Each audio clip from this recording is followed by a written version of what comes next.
Welcome to ABC31 News tonight. I'm Scott Beadle. A local citizen received some concerning news regarding life insurance for state employees. ABC31's Joanna Phillips has the story. After receiving a letter from the Office of Group Benefits, Mrs. Gunter became concerned about an increase in life insurance. She agreed to take part in a phone interview to explain more. We received a letter from the state of Louisiana Group Benefits stating that the life insurance for the state employees as well as the retired state employees was going to increase, and we only had through annual enrollment, which began October the 1st through November the 15th, to change anything that we wanted on the life insurance. And the amount that it has gone up is unreal. And Mrs. Gunter stated that a notice was not provided regarding an increase in life insurance rates. But a local senator has provided some details on the issue. The Office of Group Benefits recently put out requests for proposals or for a bid for new insurance when they were informed that their current life insurance company was not going to renew their contract. That contract expires at the end of this calendar year. I believe they had 6 proposals that were made. One of those did not meet the bid requirements and was not considered, and the other 5 were considered, and the best of the 5 was picked. And that particular company, the rates went up drastically from what they've been in the past. And an answer for a question being asked by a number of citizens. I'm told that the reason for this is because the company that we had before provided a rate that was across the board no matter what your age was, and that the company lost a tremendous amount of money as a result of that contract, and that's why they're not going to renew the contract. So unfortunately, it is going to be an increase for retirees that participate in that program. Many questions and concerns are still left unanswered, but many of those affected are not giving up on the matter. I would advise all state employees, retiree and active, to contact their legislators, contact the governor's office, contact the group benefits office, and see if we cannot get this stopped. Joanna Phillips, ABC 31 News. An intense search is underway for a gunman in a deadly shooting on a college campus in Louisiana. Police say 2 people died outside a dorm at Grambling State. The university says the gunfire happened in a courtyard during a fight around midnight. The victims are Earl Andrews, a senior at the university, and his friend Monquiarius Caldwell. Both men were 23 years old and from Farmerville, Louisiana. There is no word so far on a possible motive or if the victims knew the shooter. A third adult is arrested in Natchitoches for shootings over the weekend that injured 2 small children. Those suspects now include 18-year-old Tyrese Evans, 26-year-old Demario Davis, and 25-year-old Christopher Kelly, as well as a 16-year-old. The 2 injured children, both girls, were released from the hospital and are expected to make full recoveries. The investigation into the shooting spree is ongoing. An Oakdale man is arrested by Rapids deputies on 17 counts of indecent behavior with a child. 23-year-old Dustin Wayne Strother is also charged with carnal knowledge of a child. The complaint was filed last month in the Glenmora area. Rapids deputies have arrested 3 people for criminal damage to a vehicle on Adams Path in Pineville. They're 21-year-old Caleb Zane Stanfield, 22-year-old Sean Alexander Brown, and 22-year-old Tyler Anthony Crowell, all of Pineville. They're also charged with criminal trespass. Deputies say they had about $1,000 worth of damage to that vehicle. The DA in Natchitoches Parish says a Clarence man has been convicted in a case involving a police chase and collision more than 3 years ago. The jury convicted 32-year-old Daryl Derone Small of aggravated obstruction of a highway. Prosecutors say Small intentionally crashed his vehicle into a police unit and injured 3 law enforcement officers. Well, our string of great weather continues. Let's check in now with meteorologist Ross Whitley. Yeah, the lower humidity out there and the cooler temperatures making things feel, well, cool. 68 degrees today is where we topped out. Check out our overnight low last night. Yes, 36 degrees. And at that point in time, at 36, you start to see frost develop. You don't need to get to freezing to see frost develop because actually the dew points allow surfaces to get below freezing even without the air temperature to be below freezing. So a couple places tonight, last night, might have had a little bit of frost on them if you were out early this morning, say rooftops, top of the cars, things like that. And we got more chilly temperatures on the way. We're not going to be rivaling any records as far as highs go, but lows, yeah, we could be seeing some lows down below freezing as we work into the weekend. Of course, I'll have all the details about that and rain back in your forecast coming up in just a few minutes. All right, thanks, Ross. With the launching of the Cenla Chamber of Commerce's Come Together Locally campaign, a business expo is coming up and all local businesses are invited. We've launched our new campaign, which has Come Together Locally, Cenla, which is, really to encourage local shopping. We want to encourage all local businesses to come together and let's represent Cenla together, and encourage you to join us for booth space. Booth spaces are starting at $50. It's free and open to the public. The first 250 people who participate and come in will have a chance to win Sugar Bowl 2018 tickets. That expo will take place on Thursday, November 9th at the Alexandria Riverfront Center. You can visit the Central Louisiana Regional Chamber of Commerce website for more details on the event. We are less than a week away from Halloween night, one of the best times of year for most kids. But of course, trick-or-treating can be dangerous if kids and parents aren't careful. ABC31 Char Thomas has some important trick-or-treating tips. Kids love the magic of Halloween, from dressing up as their favorite fictional character to going door to door and collecting candy.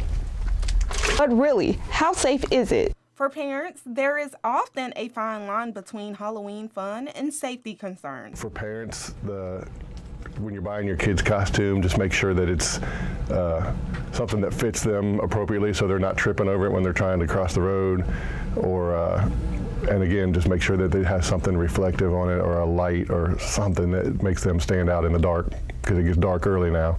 Especially when it comes to road, pedestrians, and costume safety.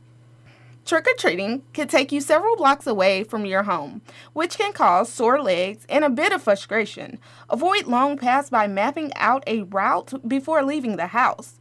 Stick to the paths that you and your child are familiar with. It is suggested that masks can make it difficult for your child to see or breathe. If possible, skip the mask altogether and use non-toxic makeup to complete the costume instead. When sorting through candy at the end of the night, be sure to throw away any candy that is not in its original wrapper or looks as though it has been opened. Have a safe Halloween and remember these safety tips. Char Thomas, ABC 31 News. Winterfest is almost here, and this year it will be filled with new amenities and activities. We've got snow for the first time this year. That's a big thing for us. We've got the ice rink, of course, coming back, as well as extending the time period for the ice rink. A couple other new things that we have some partnerships that have developed leading up to this year. We have the Holiday Inn is going to be participating and having an event on the Friday night of Winterfest. They're going to be showing a movie. Mr. Jay Sharplin of the Holiday Inn will be speaking about that. And we also have the Arts Council is going to be putting on Snocus Pocus, a production this year on the Thursday night, which is kind of a collaboration of the city as well as other entities to bring more to this festival. Be sure to be on the lookout for the Winterfest activities starting on November 30th. Rock and roll pioneer Fats Domino has passed away. He died of natural causes yesterday at his daughter's suburban New Orleans home. He was 89. Fats Domino sold more than 110 million records with a string of hits in the 1950s, including Blueberry Hill, I'm Walkin', and Ain't It a Shame. He was one of the first 10 honorees named to the Rock and Roll Hall of Fame back in 1986. And of course, he is credited with influencing dozens of artists, including the Beatles, the Rolling Stones, and Led Zeppelin. Hi, everybody. This is the voice of the Tigers, Jim Hawthorne, inviting you to watch Inside LSU Football, presented by Academy Sports and Outdoors on this affiliate of the LSU Sports Television Network every week during the season. We'll have all the highlights, exclusive locker room access you won't see anywhere else, and features that will give you the inside story on your Fighting Tigers football team. Inside LSU Football. Join us Sundays at 10 on KLAX TV. Brought to you in part by Take 5 Oil Change.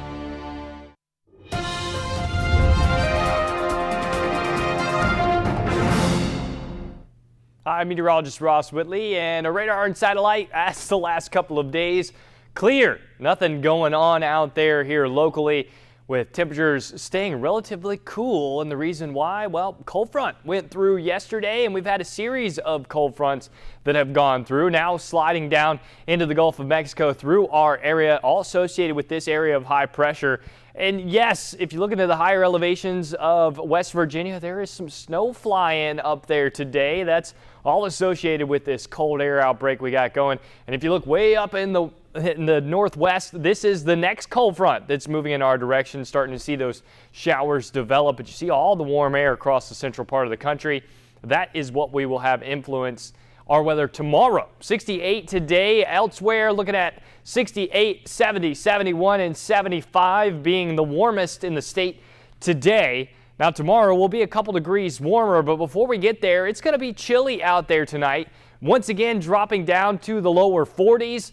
I don't think we're going to see any 30s tonight like we did last night. Definitely not 36, but we could be dropping down somewhere near 38 to 42 degrees tonight.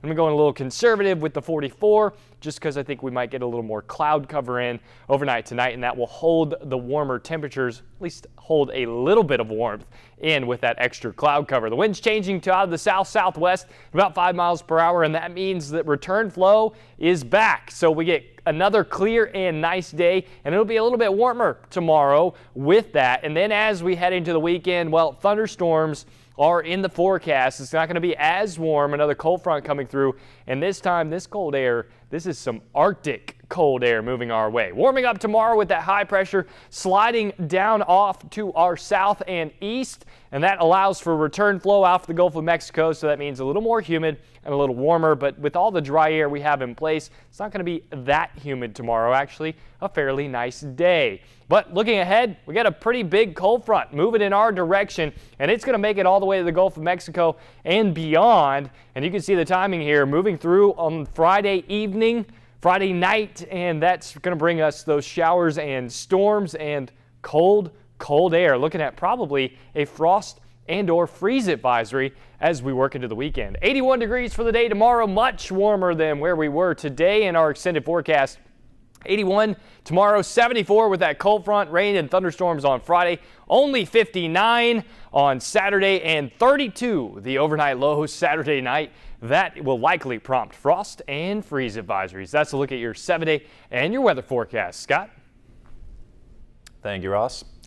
There could be a shortage of iPhone 10s due to a production delay, and Twitter will now label political ads, including who bought them and how much they're spending.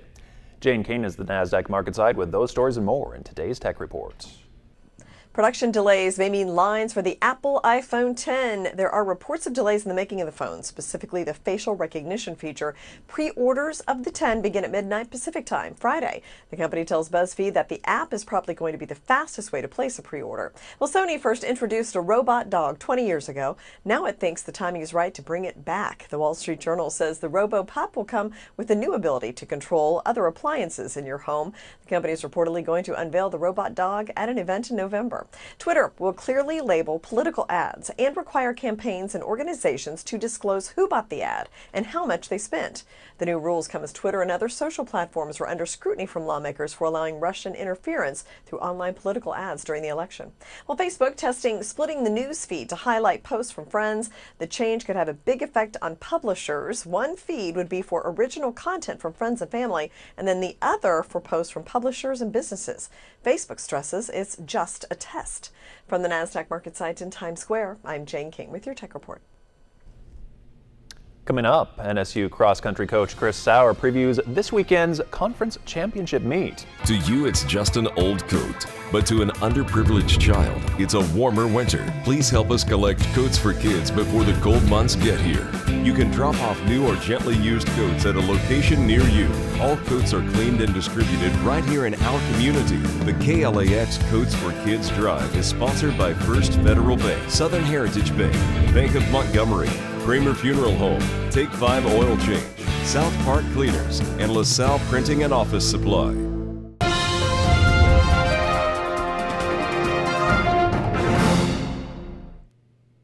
Good evening, everyone. I'm Nick Frank. The NSU football team is sitting at just 1-4 in conference play. Both 4 games left in the season. Still got a chance to get that record over 500. And while the defense of their next opponent has been the strength so far, Jay Thomas says the Demons can't sleep on that Houston Baptist offense. Offensively, I'm impressed. Very athletic. We got a lot of weapons, so they can score points on you. So we're going to have to get ready. We got to get ready to play, and they're a hungry team, and we got to be just as hungry to go get a win. The 1-6 Demons will match up against the 1-6 Huskies on Saturday at 6. Meanwhile, the NSU cross-country teams are preparing and gearing up for this weekend's Southland Conference Championships. Now, it's been a growing season for the Demons, and second-year coach Chris Sauer says the change has been noticeable. Biggest difference between last year and this year, just having them come in a little bit more fit, so we were able to build up a lot longer, and I think just seeing how their workouts have progressed from then till now, they all look a lot better. The top group is definitely much further along than they were before. We have a little bit more depth, so this year should be a pretty good showing for us, I think. Thanks for watching. Have a great night. Get your leg warmers and neon clothes for the 80s-themed 3rd annual Bark Knows How to Paw Tea on Friday, November 3rd. Come paw tea in the 80s while raising money for homeless animals in Sinlaw. Give thanks by giving back to those in need. Drop off canned food donations at the Harley-Davidson dealership Saturday, November 4th. All donations go straight to the Food Bank of Central Louisiana. Register now for the Tioga Junior High School 5K Color Run. Awards for the top 3 male and female finishers. Race begins at 9 at the Tioga High School Football Stadium. And get your tickets for the Pancake Breakfast to raise funds for the Kiwanis of Alexandria Foundation Scholarship Fund. Breakfast is served at 7:30 on November 4th at Holy Savior Menard High School.